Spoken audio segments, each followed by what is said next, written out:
નમસ્તે ખેડૂત મિત્રો, ટ્રેન્ડ ગુજરાત યુટ્યુબ ચેનલમાં ફરી એક વખત આપ સર્વ ખેડૂત મિત્રોનું હાર્દિક સ્વાગત છે। મિત્રો, પીએમ કિસાન યોજનાના 19મા હપ્તા મેળવવા માટે અથવા તો 19મા હપ્તા માટે ખેડૂત નોંધણી છે ફરજિયાત કરાવવી પડશે। ફાર્મર આઈડી કાર્ડ છે કઢાવવું પડશે। તો મિત્રો, તમને ખ્યાલ હશે કે 30 નવેમ્બર 2024 પહેલાં તમારે છે એ પીએમ કિસાન યોજના અંતર્ગતની જે ફાર્મર આઈડી નોંધણી અંતર્ગતની જે વેબસાઇટ છે એમાં ઓનલાઈન રજિસ્ટ્રેશન કરવાનું છે અને તમે એ 30 તારીખ પહેલાં કરાવી શકો છો। જેમાં પહેલાં 25 તારીખની છે મર્યાદા હતી, પરંતુ એ 25 તારીખની છેલ્લી તારીખને વટાવી અને હવે ફેરફાર કરવામાં આવ્યો છે। કારણ કે મિત્રો, ઘણી બધી ટેકનિકલ એરર, ઘણી બધી સિસ્ટમમાં છે એ જે લોડના કારણે અથવા તો કહી શકાય કે જે ટેકનિકલ ઇસ્યુ છે એના કારણે વેબસાઇટ ડાઉન હતી, સર્વર ડાઉન હતા।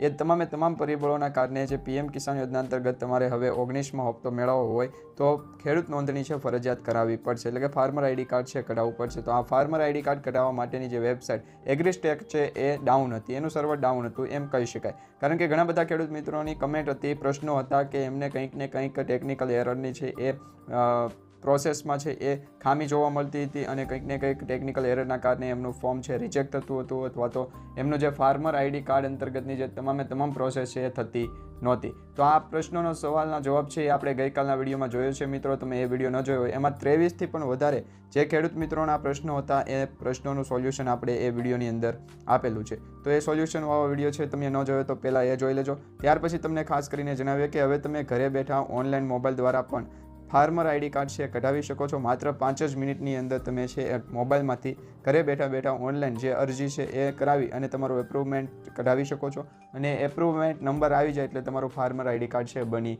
જશે। તો એ માટેનો આજનો વિડીયો છે એ અંત સુધી જોતા રહેજો, કારણ કે આપણે થોડાક સમય પછી છે એ મોબાઈલની અંદર જે સ્ક્રીન રેકોર્ડિંગ કરી અને તમને સ્ટેપ બાય સ્ટેપ દર્શાવવામાં આવશે કે ફાર્મર આઈડી કાર્ડ અંતર્ગત છે એ કઈ રીતના પ્રોસેસ થાય। તો મિત્રો, વિડીયોને અંત સુધી જોતા રહેજો। એના માટે કયું એપ્લિકેશન ડાઉનલોડ કરવાનું રહેશે એ પણ તમને આ વિડીયોમાં જણાવશું। તો મિત્રો, વિડીયોને છે છેલ્લે સુધી જોતા રહેજો, જેથી કરી દરેક અપડેટ, દરેક જે ફાર્મર આઈડી અંતર્ગતના પ્રશ્નો છે એનું સોલ્યુશન અને કઈ રીતના આ ફાર્મર આઈડી કાર્ડ કઢાવવું એ અંગેની માહિતી તમને મળી જાય। તો એના માટે મિત્રો, તમારે તમારા મોબાઈલ ફોનની અંદર એન્ડ્રોઈડ ફોન હોય તો એમાં ગૂગલ પ્લે સ્ટોરની અંદર આવવાનું છે અને ગૂગલ પ્લે સ્ટોરની અંદર તમારે છે સર્ચ કરવાનું છે ફાર્મર આઈડી કાર્ડ। તો આ ફાર્મર આઈડી કાર્ડ તમે છે એક સર્ચ કરશો એટલે કે તમારા સામે એક જે રજિસ્ટ્રેશન સર્ચ કરો અથવા ફાર્મર આઈડી કાર્ડ સર્ચ કરો તો એ તમામ છે એ એપ્લિકેશન ખુલશે। એમાંથી તમારે જે એગ્રીસ્ટેક નામનું જે એપ્લિકેશન છે એ ડાઉનલોડ કરવાનું રહેશે। આ એગ્રીસ્ટેકની લિંક તમને ડિસ્ક્રિપ્શનમાં આપવામાં આવી છે। તો મિત્રો, આ પ્રમાણેનો જે ફાર્મર રજિસ્ટ્રી એપ્લિકેશન છે ગુજરાત માટેનું એ એપ્લિકેશન છે એ તમારે ઇન્સ્ટોલ કરવાનું રહેશે, ડાઉનલોડ કરવાનું રહેશે। હવે એ ડાઉનલોડ થઈ ગયા બાદ અહીંયા ઓપન ઉપર ક્લિક કરવાનું છે, એટલે કે ફાર્મર આઈડી જે કાર્ડ છે એ કઢાવવા માટેની જે એપ્લિકેશન છે એ ઓપન થઈ જશે। એમાં તમે મોબાઈલમાં પણ એપ્લિકેશન કરી શકો છો, ઓનલાઈન અરજી કરી શકો છો। તો અહીંયા તમને બે ઓપ્શન દર્શાવવામાં આવ્યા છે, એક છે સાઇન ઇન અને એક છે સાઇન અપ। તો જો તમે નવા યુઝર હોય અથવા તો નવા ખેડૂત હોય જેમની પાસે આ પ્રથમ વખત પ્રોસેસ આવી હોય તો એવા દરેક ખેડૂત મિત્રોએ સાઇન અપ ઉપર ડાઉનલોડ જે છે એ ક્લિક કરવાનું રહેશે। સાઇન અપ ઉપર ક્લિક કરશો એટલે તમારો આધાર ઓથેન્ટિકેશન છે એ ઓટીપી અથવા તો ફેસ, આ બે અંતર્ગત છે તમારે આધાર કાર્ડને કેવાયસી કરાવવું પડશે। તો આધાર કેવાયસી કરાવવા માટે તમારે છે તમારો અહીંયા આધાર કાર્ડ નંબર નાખવાનો છે। તો સૌપ્રથમ અહીંયા આધાર કાર્ડ નંબર નાખી દઉં।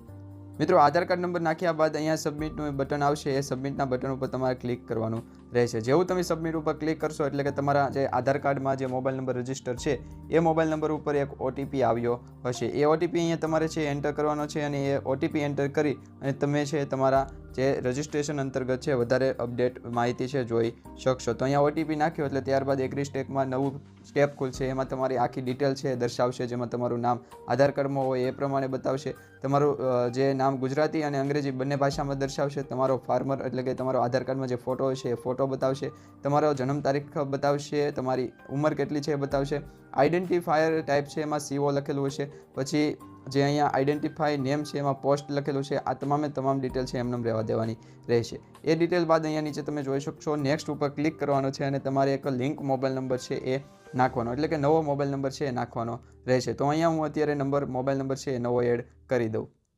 મોબાઈલ નંબર ઉપર એડ કરશો, એ મોબાઈલ નંબર એન્ટર કરશો એટલે વેરીફાઈ અહીંયા લખેલું હશે, તો તમારે અહીંયા પહેલાં વેરીફાઈ ઉપર ક્લિક કરવાનું છે। વેરીફાઈ ઉપર ક્લિક કરશો એટલે ફરી મોબાઈલ નંબરમાં છે ઓટીપી આવશે। એ ઓટીપી તમારે અહીંયા છે એ એન્ટર કરવાનો રહેશે। તો એ ઓટીપી આવી જાય એટલે તમે છે એ વધારે માહિતી મેળવી શકો। તો અહીંયા ઓટીપી આવી ગયો છે તો ઓટીપી એન્ટર કરી દઉં। ઓટીપી એન્ટર કર્યા બાદ અહીંયા વેરીફાઈ ઉપર ક્લિક કરવાનું છે. વેરીફાઈ ઉપર ક્લિક કરશું એટલે અહીંયા વેરીફાઈ ઓકે છે એ લખેલું આવશે. ત્યારબાદ અહીંયા નીચે નેક્સ્ટ લખેલું છે એના ઉપર ક્લિક કરશું અને અહીંયા એક જ છે કોમન પાસવર્ડ બનાવશું. જે તમને ખ્યાલ હોય એ પ્રમાણેનો પાસવર્ડ બનાવવાનો છે, જેમાં અહીંયા પણ જે પાસવર્ડ નાખેલો છે એ કન્ફર્મ પાસવર્ડ ઉપર તમારે લખવાનો છે. તો મિત્રો જેવો તમે મોબાઈલ નંબર અને ઓટીપી નાખી અને પાસવર્ડ લખશો એટલે એક આવું ઓપ્શન આવશે. એમાં તમારે ઓકે ઉપર ક્લિક કરી દેવાનું છે, જેમાં લખેલું છે કે તમારું એકાઉન્ટ છે એ સક્સેસફુલી એક્ટિવ થઈ ગયું છે. હવે તમે રજિસ્ટર જે મોબાઈલ નંબર છે એનાથી લોગિન થઈ શકશો. તો ઓકે ઉપર ક્લિક કરી એટલે ફરીથી હોમ પેજ ઉપર આવી જશું અને અહીંયા તમને સાઇન ઇનનું જે ઓપ્શન સિલેક્ટ હોય એના ઉપર તમારે ટીક રાખવાનું રહેશે. હવે અહીંયા તમને દર્શાવ્યું છે કે તમારે પાસવર્ડ નાખવો છે કે ઓટીપી. તો અહીંયા આપણે પાસવર્ડ નાખશું. અહીંયા યુઝર નેમ અને પાસવર્ડ છે એમાં તમારે શું નાખવાનું. તો યુઝર નેમમાં તમારો મોબાઈલ નંબર નાખવાનો છે અને પાસવર્ડમાં છે એ તમારે તમારો જે પાસવર્ડ બનાવેલો હોય એ પાસવર્ડ નાખવાનો છે. જો તમને પાસવર્ડ યાદ ન હોય તો તમે ફોરગેટ પાસવર્ડ કરી શકો. અધરવાઇઝ તમે ઓટીપી ઉપર સિલેક્ટ કરશો તો અહીંયા યુઝર નેમમાં તમારો મોબાઈલ નંબર અને પાસવર્ડની જગ્યાએ તમારે છે એ ઓટીપી જે જનરેટ થાય એ ઓટીપી લખવાનો રહેશે. તો અહીંયા અત્યારે છે એ મારી પાસે મારો મોબાઈલ નંબર છે અને મારો પાસવર્ડ છે, તો એ બે એન્ટર કરી દઉં. તો મિત્રો મોબાઈલ નંબર અને પાસવર્ડ નાખ્યા બાદ અહીંયા એન્ટર કેપ્ચા કોડ લખેલું છે. તો અહીંયા એક કેપ્ચા નાખવાનો છે. એ કેપ્ચા કયો હશે? તો તમારા સ્ક્રીન ઉપર છે અલગ અલગ કેપ્ચા હશે, એ અલગ અલગ કેપ્ચા તમારે નાખવાનો રહેશે. હવે અહીંયા તમે કેપ્ચા જોઈ શકો છો. એ કેપ્ચા હું અત્યારે એન્ટર કરું તો કેપ્ચા સાચો હશે તો એમાં છે એ કંઈ એરર આવશે નહીં. જો કેપ્ચા ખોટો હશે તો એરર આવશે. જો મિત્રો તમે જોઈ શકો છો મેં કેપ્ચામાં મિસ્ટેક કરી છે, ભૂલ કરી છે, એટલે અહીંયા એરર આવી છે. તો મારી ભૂલ તો મને સમજાઈ ગઈ છે. તમારે પણ જો આ રીતના ભૂલ થતી હોય તો તમારે શું કરવું એ તમને જણાવીએ. હવે મિત્રો તમે કેપ્ચા ઉપર ક્લિક કરશો એટલે એક આ રીતનું એક પેજ ખુલશે, જેમાં લખેલું હશે રજિસ્ટર એઝ અ ફાર્મર. તો તમારે પણ રજિસ્ટર એઝ અ ફાર્મર ઉપર ટિક કરવાનું છે. એના ઉપર ટિક કરશો એટલે કે મોબાઈલ નંબર જો તમારે ચેન્જ કરવો હોય તો તમને ફરી વખત પૂછવામાં આવશે. જો મોબાઈલ નંબર ચેન્જ કરવો હોય તો તમે ચેન્જ કરી શકો, ન કરવો હોય તો તમારે નો ઉપર ટિક કરી દેવાનું. નો ઉપર ક્લિક કરશો એટલે તમને કહેશે કે તમારી ઈમેલ આઈડી નાખવું છે. ઈમેલ આઈડી અમારે નાખવું નથી. જો તમારી ઈમેલ આઈડી નાખવું હોય તો તમે ઈમેલ આઈડી નાખી શકો. તો નેક્સ્ટ ઉપર ક્લિક કરશો એટલે કે તમારું જે નામ છે, તમારી જન્મ તારીખ છે, ઉંમર છે, એ તમામ ડિટેલ અહીંયા છે એ દર્શાવવામાં આવશે. તો અહીંયા અત્યારે આપણે છે એ જે લખેલું છે એમનેમ રહેવા દઈશું, પરંતુ કાસ્ટ કેટેગરી છે એ સિલેક્ટ કરી લેશું. તમારે જે પણ કાસ્ટ કેટેગરી લાગુ પડતી હોય એ સિલેક્ટ કરી અને અહીંયા જે identity name in local language છે એમાં પોસ્ટ લખેલું છે એની જગ્યાએ તમારે જે નામ છે એમાં ફેરફાર કરવો પડશે. કારણ કે જે ફાર્મર નામ છે એ ફાર્મર નામની જગ્યાએ અહીંયા identifier name in local language છે એમાં પોસ્ટ લખેલું છે એ એમનું રહેવા દેવું હોય તો એમનું રહેવા દઈ શકો છો. હવે અહીંયા તમારો નેમ મેચ સ્કોર છે એ દર્શાવશે. તો અહીંયા આપણે જોઈએ કે કંઈ બીજું લખવાથી શું નામમાં ફેરફાર થાય છે, સ્કોરમાં કંઈ ફેરફાર થાય છે કે નહીં. તો મિત્રો એમાં કંઈ પણ ફેરફાર થતો નહોતો એટલે આપણે આ એમનેમ રહેવા દીધું. અહીંયા નામ સ્કોર છે એ પણ તમે જોઈ શકો છો, 97નો નામ સ્કોર છે. નેમ મેચ સ્કોર છે એ સારામાં સારો છે. તો અહીંયા આપણે નેક્સ્ટ ઉપર ક્લિક કરી દઈશું. અહીંયાથી છે આપણે જે કાસ્ટ છે એ સિલેક્ટ કરવાની બાકી રહી ગઈ હતી. નેક્સ્ટ ઉપર સિલેક્ટ કરી દઈએ.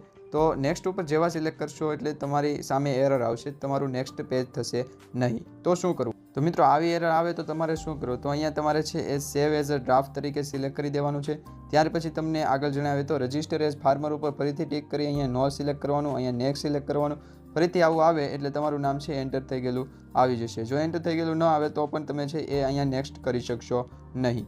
હવે મિત્રો તમે જોઈ શકો છો તો આપણે અત્યારે નેક્સ્ટ કરી શકતા નથી, એટલે કે આ ફોર્મ ભરી શકતા નથી. તો અત્યારે આ ફોર્મ ન ભરવાનું કારણ છે કે અત્યારે સર્વર ડાઉન છે, ટેકનિકલ ખામી છે, એના કારણે અત્યારે આપણે ફોર્મ ભરી શકતા નથી. તો હવે ફોર્મ ભરવા વખતે છે એ શું કરવું? તો ફરીથી આપણે લોગિન થઈશું, રજિસ્ટર કરશું. રજિસ્ટર તો થઈ ગયું છે. ફરીથી આપણે આપણો મોબાઈલ નંબર અને ઓટીપી અથવા તો પાસવર્ડ નાખી અને ફરીથી રજિસ્ટર થઈ ગયેલા જે મોબાઈલ નંબર ઉપર જે ઓટીપી આવે એના માધ્યમથી આપણે લોગિન થઈશું. તો મિત્રો આપણે એપ્લિકેશન માધ્યમથી છે રજિસ્ટર નહોતા કરી શકતા, પરંતુ હવે વેબસાઇટમાં ફરીથી આપણે એન્ટર થયા છીએ. હવે વેબસાઇટમાં જોઈએ તો વેબસાઇટમાં શું આપણે રજિસ્ટર એઝ અ ફાર્મર તરીકે ઓપ્શન સિલેક્ટ કરી શકીએ છીએ કે નહીં. તો એના ઉપર ક્લિક કરીએ એટલે હા મિત્રો તમે જોઈ શકો છો અહીંયા લખેલું છે કે તમારે મોબાઈલ નંબર ચેન્જ કરવો, તો આપણે નો કરશું. નો કરી અને અહીંયા તમે છે એ ન્યૂ એન્ટ્રી પણ કરી શકો અને તમારી જે જૂની એન્ટ્રી હોય એને કન્ટિન્યુ પણ કરી શકો. તો આપણી એન્ટ્રી કન્ટિન્યુ કરીશું કારણ કે આપણે હજી બાકી હતી એન્ટ્રી કરવાની. તો આપણે અહીંયા છે ઘણી બધી જે માહિતી છે ફરીથી માગશે, તો એમાં તમારે શું કરવાનું? તો મિત્રો તમારે કાંઈ પણ નથી કરવાનું. તમારા જે કોન્ટેક્ટ નંબર હોય એ તમારે શો કરશે, અહીંયા દેખાડશે. ઈમેલ આઈડી જો તમારે નાખવું હોય તો નાખી શકો. તમારી ફાર્મર ડિટેલ છે તમારું નામ શું છે, તમારી જન્મ તારીખ, તમારી કેટેગરી છે, એ તમામ ઓપ્શન અહીંયા દેખાડેલો આવશે. હવે મિત્રો ખાસ કરીને ફાર્મર ડિટેલ એક્સટેન્ડ કસ્ટમ જે ફિલ્ડ છે એ ખાસ કરીને ધ્યાનથી ભરવાનું રહેશે, જેની અંદર મિત્રો તમારે તમારું પાન કાર્ડ એટલે કે જે ખેડૂત મિત્રો ફાર્મર આઈડી કાર્ડ બનાવતા હોય એમનું પાન કાર્ડ નાખવાનું છે, એની મંથલી રિલિજિયન એટલે કે માઇનોરિટી રિલિજન છે એમાં હિન્દુ છે, જૈન છે કે પછી બુદ્ધિસ્ટ છે, એ પ્રમાણે છે જે પણ તમારી જે રિલિજન આવતી હોય એ રિલિજન નાખવાની છે. તો એ બાદ છે તમે અહીંયા જોઈ શકો છો કિસાન ક્રેડિટ કાર્ડ નંબર હોય તો એ નાખવાનો છે. કિસાન ક્રેડિટ કાર્ડ જે નંબર નાખો તો કિસાન ક્રેડિટ કાર્ડમાં અમાઉન્ટ કેટલું છે, કેટલાની લિમિટ એ નાખવાની છે. તો એ કિસાન ક્રેડિટ કાર્ડ કઈ બેંકનું છે એ તમારે નાખવાનું છે. જો એ ન હોય તો તમે ન નાખો તો ચાલશે. ત્યારબાદ તમારે સેવિંગ એકાઉન્ટ છે એમાં બેંક સિલેક્ટ કરવાની છે. એમાં ઘણી બધી બેંક આપેલી છે, એમાંથી તમારે જે લાગુ પડતી બેંક હોય એ બેંક તમે અહીંયા સિલેક્ટ કરી શકો છો. બેંક સિલેક્ટ કર્યા બાદ તમારે અહીંયા છે તમારા બેંકનો બ્રાન્ચ કોડ નાખવાનો છે, IFSC કોડ નાખવાનો છે અને બેંક એકાઉન્ટ નાખવાનું રહેશે. આટલી વિગતો નાખ્યા બાદ અહીંયા એડ ઉપર ક્લિક કરવાનું રહેશે. એના ઉપર ક્લિક કરશો એટલે ત્યારબાદ તમારી જે ડિટેલ હશે એ અહીંયા છે એ શો થશે, એટલે કે અહીંયા દેખાડવા મળશે. એ પછી જુઓ તો તમારી રેસિડેન્ટલ ડિટેલ છે એ પણ દર્શાવશે. હવે ત્યારબાદનું ખાસ કરીને લેન્ડ ઓનરશિપ ડિટેલ આ ઓપ્શન છે એમાં ખાસ કરીને ખેડૂત મિત્રો ભૂલ કરે છે. એમાં અહીંયા સિલેક્ટ કરી અને ઓનર છે એ સિલેક્ટ કરવાનું છે. ઓનર સિલેક્ટ કરશો એટલે કે બે ઓપ્શન આવશે. એમાં ઓક્યુપેશન ડિટેલમાં એગ્રીકલ્ચર અને લેન્ડ ઓવનિંગ ફાર્મર આ બંને ઓપ્શન છે એ સિલેક્ટ તમારે કરવાના રહેશે. બંને જે ઓપ્શન સિલેક્ટ કરશો એટલે કે તમારા જમીન વિશે છે એ વધારે માહિતી ખુલશે. એમાં વેરીફાઈ ઓલ લેન્ડ ઉપર તમારે સિલેક્ટ કરવાનું રહેશે. અને વેરીફાઈ ઓલ લેન્ડ ઉપર સિલેક્ટ કર્યા પહેલાં તમારે અહીંયાથી તમારો તાલુકો, જિલ્લો, ડિસ્ટ્રિક્ટ અને વિલેજ ગામનું નામ છે એ સિલેક્ટ કરવાનું રહેશે. તો અહીંયા આપણે છે તાત્કાલિક જે સિલેક્ટ કરવાનું હોય એ સિલેક્ટ કરી લઈએ. એ સિલેક્ટ કર્યા બાદ તમારે છે એ તમારા લેન્ડની જે જમીનની જે તમામ ડિટેલ છે એની ઉપર વેરીફાઈ કરી અને તમારા સર્વે નંબર નાખી અને તમારી વિગતવાર ડિટેલ છે એ જોઈ શકશો. તો મિત્રો એ પ્રમાણે તમે છે એ તમારું રજિસ્ટ્રેશન કરાવી શકો છો. આજના આ વિડીયોમાં આપણે પાર્ટ 1 જોયો છે, જેમાં અધૂરી માહિતી છે. ખાસ કરીને તમે આવનારા સમયમાં આપણે પૂરેપૂરી માહિતી આપીએ એ અંગેનો પણ પાર્ટ 2નો વિડીયો છે એ જોઈ લેજો, કારણ કે પાર્ટ 1માં આટલું જ આપણે છે આજે કવર કરી શકશું, કારણ કે વિડીયો લાંબો થઈ જશે, વિડીયોની લંબાઈ વધી જશે, જેની કારણે છે એ ઘણા બધા મિત્રોને સમજવામાં પણ મુશ્કેલી પડશે. તો પાર્ટ 2 માટે છે અમારી ચેનલ સાથે જોડાઈ રહેજો, ચેનલને સબસ્ક્રાઈબ કરી લેજો.